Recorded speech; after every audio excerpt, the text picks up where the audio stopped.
Caméra subjective, eh ben, c'est un titre que Frédéric Socher a trouvé avant que moi j'entre dans le dispositif d'enseignement, donc, et on l'a toujours trouvé bien. Je pense que le point le plus important, c'est que c'est sur une thématique. Par exemple, la direction d'acteurs.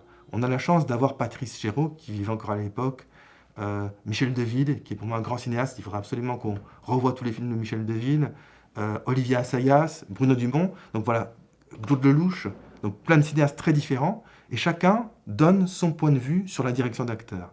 Et donc ce qui nous intéresse, c'est justement cette diversité d'approches, de ne pas être dogmatique en imposant aux étudiants une seule approche du cinéma, mais de voir comment chacun de ces cinéastes peut transmettre comment il travaille avec les acteurs, ce qu'est pour lui de la direction d'acteurs.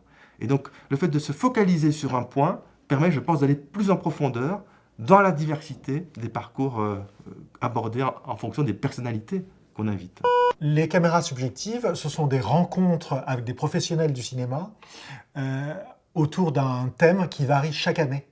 Donc les derniers thèmes, par exemple, ont été le montage, le scénario, l'image, et cette année, les rapports entre théâtre et cinéma. D'abord, le cinéma, c'est comme pour nous une religion laïque, bien sûr, mais depuis tout petit, je vois des films. Ma grand-mère m'a amené dans un ciné-club, j'ai vu tous les classiques hollywoodiens grâce à elle. Et donc, pour moi, la vraie vie, c'est le cinéma, et c'est de transmettre cette passion avec des personnes qui font du cinéma aujourd'hui en France, et donc de trouver une manière de transmettre aux étudiants toutes les questions de création qui se posent sur les films. L'idée de la collection, en fait, est née d'un enseignement que je prodigue à l'université Paris 1 Panthéon-Sorbonne sur les rencontres professionnelles avec les étudiants du master scénario, réalisation, production.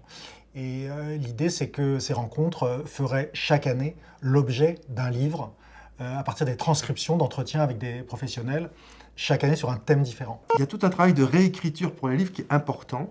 C'est-à-dire qu'il faut d'abord une retranscription telle qu'elle, de manière brute, comme un ours en montage, si on veut.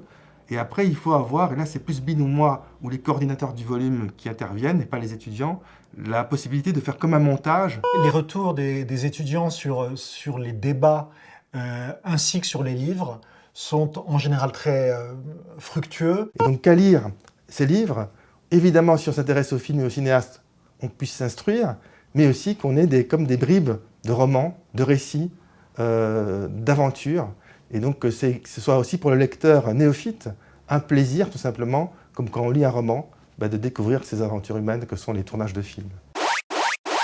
It's a wrap.